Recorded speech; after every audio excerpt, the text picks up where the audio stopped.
لائق حمد تیری ذات کے معبود ہے تو، لائق سجدہ تیری ذات کے مسجود ہے تو، دور اتنا کہ آنکھ نے کبھی دیکھا نہ تجھے، قرب اتنا کہ میری جان میں موجود ہے تو، ربیع الاول دا مہینہ اج چند دی رات 2 تاریخ ہے، سارے نو پتا اللہ جی نے سرکار انبیاء حضرت محمد مصطفیٰ صلی اللہ علیہ وآلہ وسلم دا عرش تو فرشتے 12 ربیع الاول نو نزول فرمائے۔ تے لالا جی جس وقت اللہ جی نے اپنے نور وچوں نور جدا کیتا، اللہ جی نے پڑھیا محمد الرسول اللہ، اس وقت نبی پاک صلی اللہ علیہ وآلہ وسلم دی ذات نے اللہ جی نے سجدہ کیتا، الہ ثابت کر دیا، سبحان رب اعلیٰ۔ پھر اگوں نبی پاک دی حدیث مبارک اج بھی جو بچہ خدا دی فطرت دے مطابق پیدا ہوندا ہے، این گناہ تھی معصوم تے سجدے دی حالت وچ پیدا ہوندا، جس وقت دنیا تو واپس جاندہ ہے سرکار دا امتی قیام دی حالت وچ واپس جاندہ ہے۔ تو لالا جی نبی پاک صلی اللہ علیہ وآلہ وسلم دا میلاد 5 دن پاک دی شان، اس بعد چلو جنہ ٹائم جیڑی گالا کھو دے وہ کران۔ رب نے قرآن میں ارشاد فرمایا فَبِأَيِّ آلَاءِ رَبِّكُمَا تُكَذِّبَانِ، اللہ کی کون کون سی نعمتوں کو ٹھکراؤ گے؟ سب تو بڑی نعمت اللہ جی دے نزدیک سرکار انبیاء حضرت محمد مصطفیٰ صلی اللہ علیہ وآلہ وسلم، اللہ جی نے ارشاد فرمایا اگر میں اپنے پیارے حبیب نو پیدا نہ کردا تو میں دنیا جہان دی کوئی چیز پیدا نہیں سی کرتا۔ تو ایکو گل مقصود کائنات ہیں 5، پاک حسن حسین فاطمہ مصطفیٰ علی، تو لالا جی 5 امام، 5 امام، امام الانبیاء سرکار انبیاء، امام اولیاء حضرت امام حسن پاک، حضرت امام حسین پاک، اتوں تک لوگوں نے دسیا بشر ہو کہ میں حسین دی ماں دی صفت صرف خوبی شان اللہ تعالیٰ دی ذات جان، تے جے تانوں سمجھانا ہوئے رشتہ دسن لگا، اللہ جی نے آکھیا لم یلد ولم یولد، نہ میں کسے دا باپ ہاں تے نہ میں کسے دا بیٹا۔ تے لالا جی ادھر حسین دے بول الفاظ لین لگے ہیں میرے نانے جہا کسے دا نانا نہیں، میرے والد جہا کسے دا والد بھی نہیں، میری ماں جہی کسے دی ماں نہیں، میرے بھائی جہا کسے دا بھائی نہیں۔ او کلم کلا ادھر 5 دن پاک، او اے لا وجود، ادھر وجود، او اے موجود، اے بھی موجود، او اے معبود، تے پڑھدا اے درود ان اللہ و ملائکتہ یصلون علی النبی یا ایھا الذین آمنوا صلوا علیہ وسلموا تسلیما۔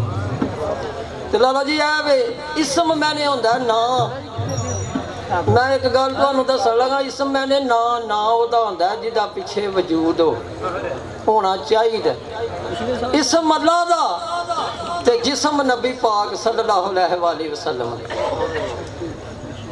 فرش سے عرش تک چرچ محمد کے، شہرت محمد کی، عرش سے لمکان تک چرچ محمد کے، شہرت محمد کی، زبور،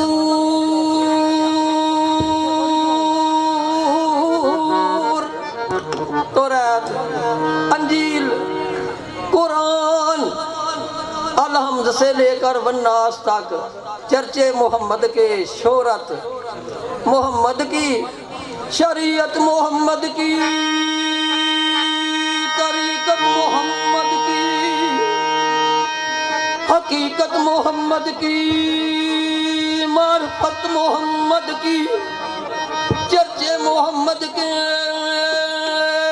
शोहरत मोहम्मद की। लाला जी जिन्ना लंबा दसना होवे, चेहरा मेरे नबी का, चेहरा मेरे नबी का। रब ताला दी जात कुरान में इरशाद फरमा रही है, वदोहा वल्लैल माज़ागा यासीन हामीम। कुंडल सरकार दे नूं रब्बुल इज्जत ने कुरान विच कहा है।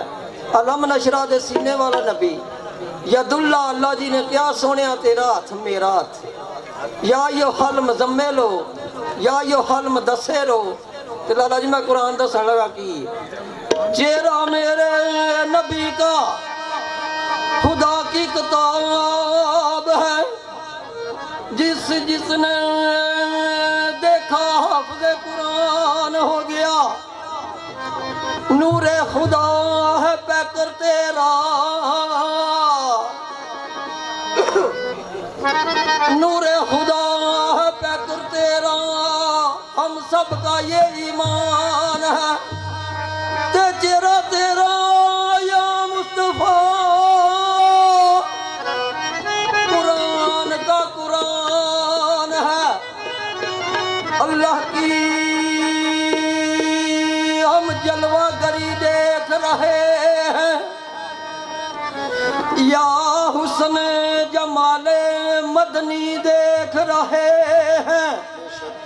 तो जब पढ़ो सल्ले अला आले मोहम्मद, समझो कि हम रसूल अरबी देख रहे हैं। लाला जी जिस वक्त अल्लाह जी ने अपने नूर विच नूर जुदा किया, एक जगह मकाम दसन लगा, ते तदू मलक फलक नहीं सी, तदू उस दरख्त ते यारियां सन। तूंबे रुख दा नाम निशान नहीं सी, जदों कीतियां लस्त तैयारियां सन। ना हीर ना पीर ना झंग बेला फूका वंजली किसे न मारियां सन। अफजल शाह प्रेम दी खेड आहा, उदों कुतब अंदर लाटां तेरियां सन।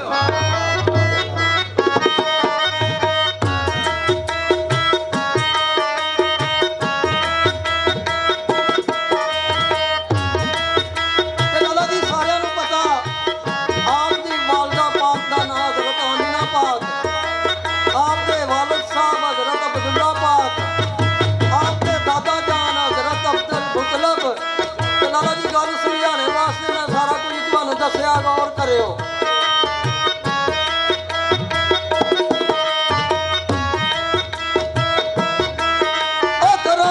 बेहद वे तारीफ उसदी, ओ तालंग बेहद क्यों बेहद आया, ओ के बरी बे